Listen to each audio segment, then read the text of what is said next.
एंजाइमों का विकृतीकरण। शुरू करने से पहले आपको पहले से ही पता होना चाहिए कि वास्तव में एंजाइम क्या हैं। हमारा वीडियो देखें, एंजाइम क्या होते हैं।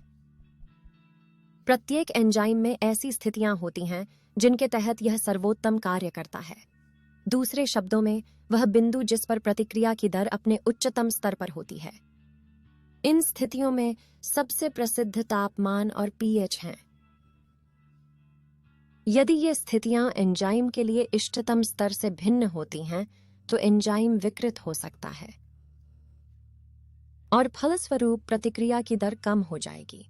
हालांकि विभिन्न एंजाइमों की अलग अलग इष्टतम स्थितियां होती हैं। विकृतीकरण का एक परिणाम जीव के आंतरिक संतुलन में गड़बड़ी हो सकता है, जिसे होमोस्टैसिस भी कहा जाता है। उदाहरण के लिए, प्रोटीन की गतिविधि जो इष्टतम नहीं है, शरीर में प्रोटीन पाचन को प्रभावित कर सकती है। यदि हम अधिक विस्तार से देखें, तो एंजाइम का विकृतीकरण और किसी भी अन्य प्रोटीन का मतलब है कि एंजाइम का आकार किसी तरह से बदल गया है, आमतौर पर एक स्थायी परिवर्तन। एक एंजाइम की गतिविधि उसके आकार पर विशेष रूप से सक्रिय साइट पर निर्भर करती है, जो सबस्ट्रेट या सबस्ट्रेट को बांधती है। संरचना के इस परिवर्तन का मतलब है कि सक्रिय साइट प्रतिक्रिया की इष्टतम दर के लिए आकार नहीं है।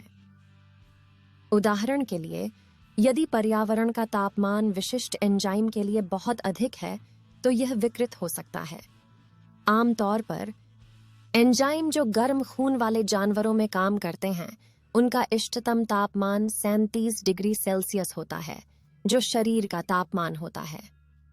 फिर जैसे जैसे तापमान इससे ऊपर उठता है, प्रतिक्रिया की दर तेजी से गिरती है, क्योंकि सक्रिय स्थल का आकार बदल गया है। जबकि थर्मल वेंट्स में रहने वाले बैक्टीरिया में एंजाइम का इष्टतम तापमान बहुत अधिक होता है।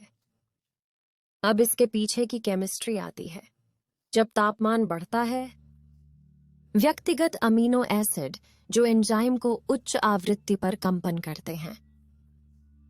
इसके परिणाम स्वरूप अमीनो एसिड और प्रोटीन श्रृंखला के विभिन्न भागों के बीच हाइड्रोजन बांड टूट जाते हैं, जिससे आकार में परिवर्तन होता है।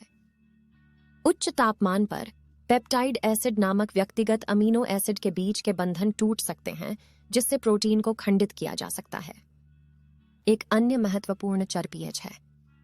एक पीएच स्तर जो किसी विशेष एंजाइम के लिए या तो बहुत अधिक या बहुत कम होता है, प्रोटीन संरचना में परिवर्तन कर सकता है। विभिन्न एंजाइमों में अलग अलग इष्टतम पीएच होंगे। एंजाइम के लिए इष्टतम पीएच इस बात पर निर्भर करता है कि यह सामान्य रूप से कहाँ काम करता है। पेप्सिन अम्लीय पेट में काम करता है और इसलिए आश्चर्यजनक रूप से 2 का इष्टतम पीएच होता है। पीएच एंजाइम की सक्रिय साइट को कैसे प्रभावित करता है? यदि पीएच एंजाइम के लिए बहुत कम है, तब हाइड्रोजन आयनों की सांद्रता सामान्य से अधिक होगी और ये अमीनो एसिड के साथ परस्पर क्रिया करेंगे, जिससे सक्रिय स्थल के आकार में परिवर्तन होता है, जिससे अभिक्रिया की दर कम हो जाती है।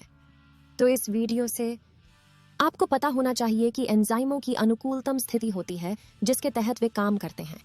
अलग अलग एंजाइमों की अलग अलग पसंदीदा स्थितियां होती हैं। कुछ अम्लीय परिस्थितियों को पसंद करते हैं और अन्य क्षारीय स्थितियों को प्राथमिकता देते हैं।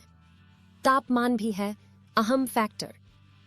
अधिकांश एंजाइमों के साथ 37 डिग्री का एक इष्टतम तापमान होता है और फिर उससे ऊपर का विकृतीकरण होता है।